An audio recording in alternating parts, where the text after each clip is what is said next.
Good evening, Bahamas. Coming up tonight. Irate customers sign a petition to lower the cost of electricity. The health minister sounds off on the possibility of the Bahamas legalizing marijuana.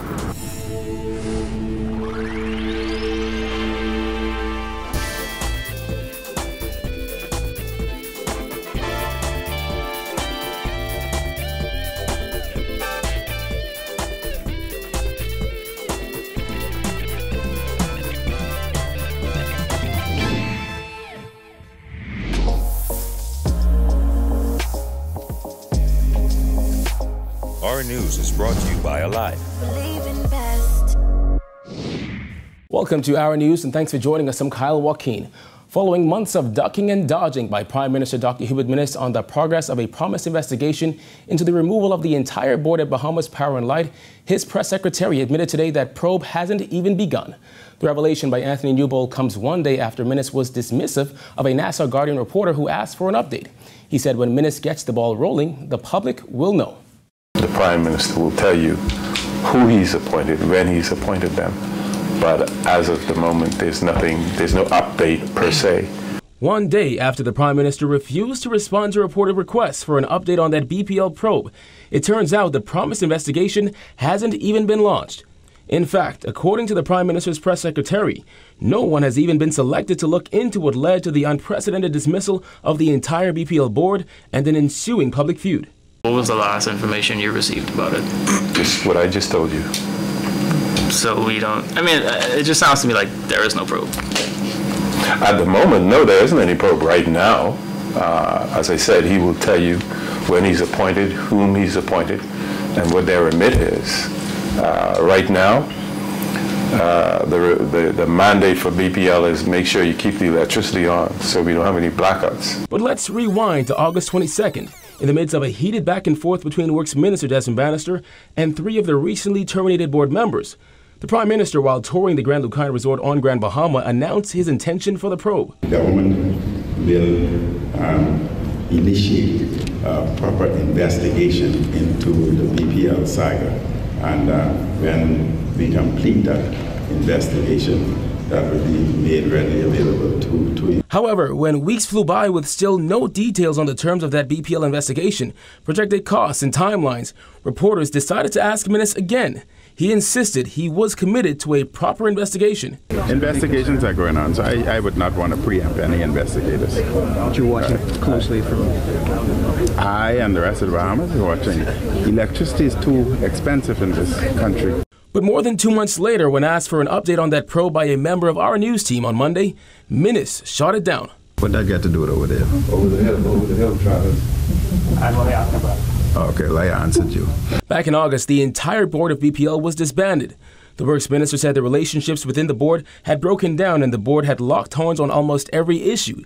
In the days following, 3 of those members got into a heated public battle with that minister, claiming that political interference and continuous disrespect toward the executive chairman were at the root of the former board's dysfunction.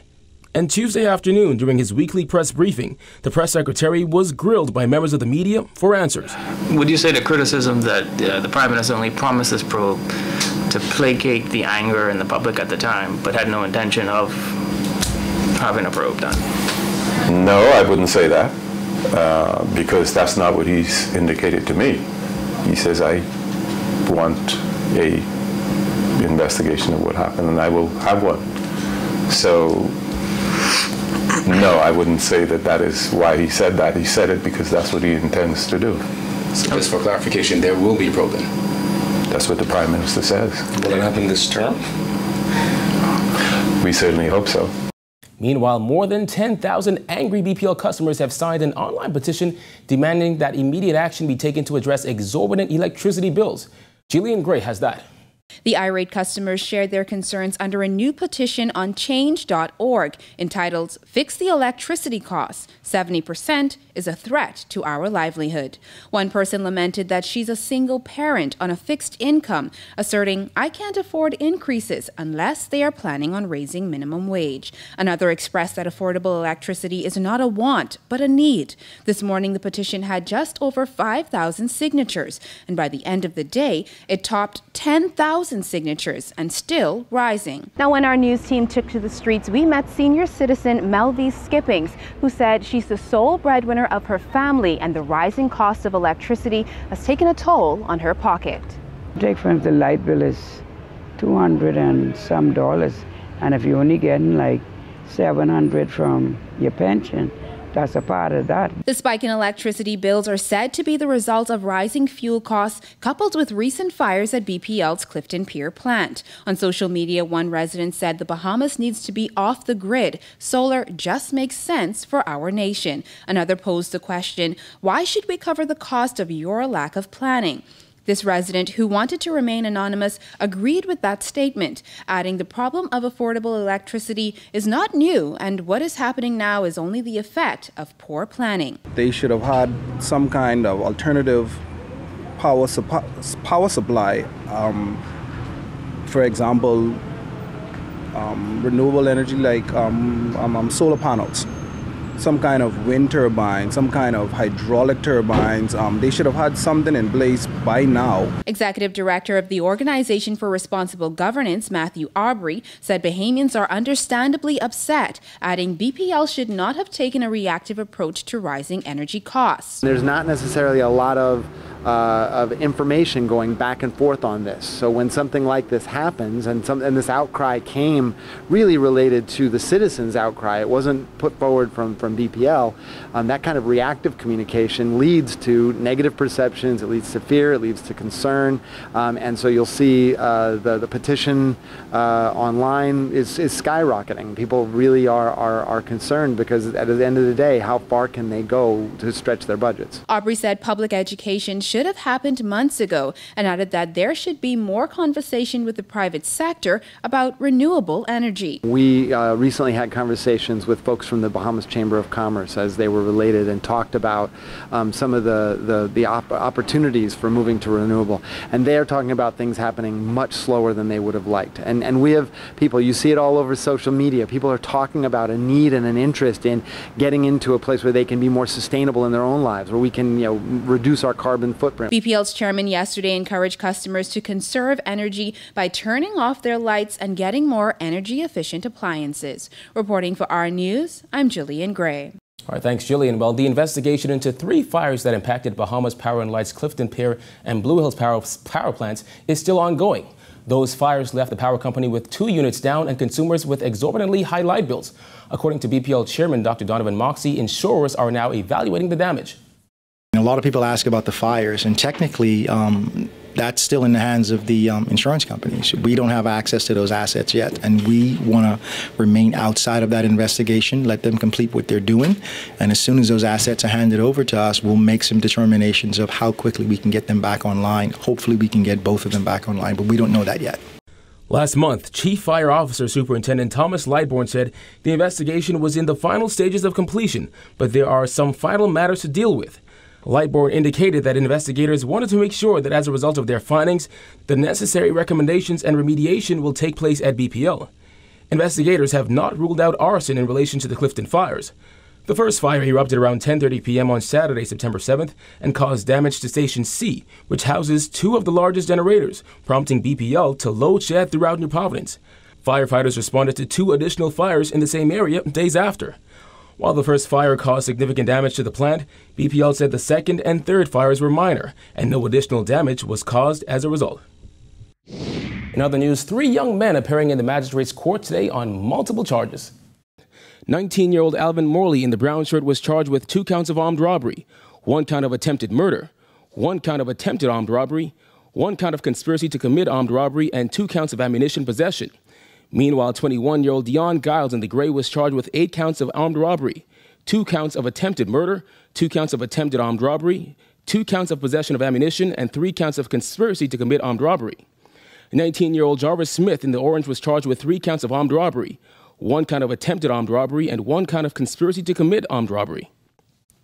Giles and Morley pleaded not guilty to their ammunition charges, and the 3 men had their remaining matters adjourned until later dates for service of voluntary bills of indictment.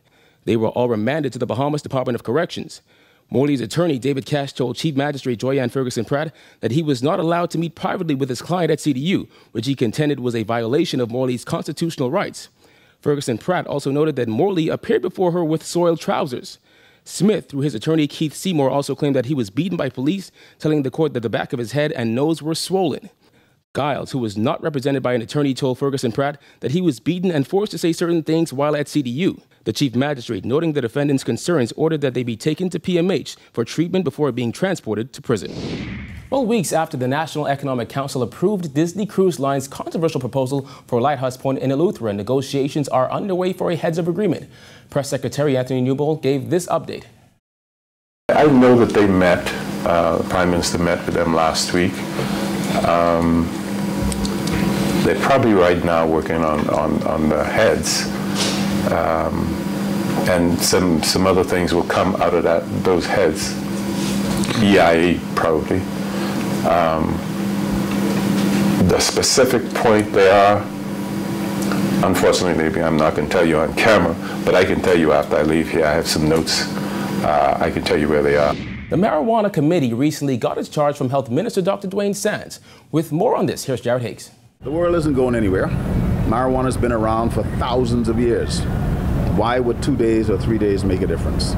With the country's Marijuana Committee set to hit the ground running, Health Minister Dr. DUANE Sands says the world is changing its views on the controversial plant, noting that the committee was formed in response to CARICOM's call for an end to marijuana prohibition. Sands says there are examples worldwide of the legal status of the plant changing. When asked if the Bahamas risk being left behind in the marijuana legalization movement, Sands continued to err on the side of caution. Yes, the Bahamas could be left behind, or the Bahamas could be too far in front. The need to be careful with public policy, I think, trumps the desire to rush in simply to make sure, as you believe, that you are getting left behind. Wise men tread carefully where fools rush in. Changes to the legal status of recreational and medical marijuana have been rapid in recent times. Back on October 17th, marijuana became legal in Canada. On November 1st, medical marijuana was legalized across the United Kingdom. In the United States, while the plant remains illegal on a federal level, 9 states permit adults to use cannabis recreationally, with an additional 31 states allowing medical marijuana use. After a lengthy process that spanned nearly 4 years, Uruguay legalized cannabis, becoming the first country to do so. This thing is very dynamic. And so while the CARICOM position paper is the impetus for this process, it should not be the only consideration. Back in July, Prime Minister Dr. Hubert MINNIS hinted at his support for medical marijuana after returning from a CARICOM meeting in Jamaica. At the time, he stated that his personal views were grounded in science and that he believes in research. However, he would not force his views on anybody. He also announced the formation of a committee that would be tasked with exploring the country's marijuana laws. That committee has been formed and is headed by former Deputy Commissioner of Police Quinn McCartney, as well as Bishop Simeon Hall, who was a member of CARICOM's regional committee. I think it's important for this committee to take a balanced, objective approach and come up with a plan and an approach that works for the people of the Bahamas. Full stop. In the Bahamas, possession of personal or commercial amounts of marijuana can result in an arrest and an appearance before a magistrate. Punishments include fines or prison sentences. Reporting for Our News, I'm Jared Higgs. All right, thanks, Jared. Still to come, the health minister responds to mounting concerns over a proposed NHI tax. Plus, preparations underway for Bradley Roberts' official funeral this week. Stay tuned.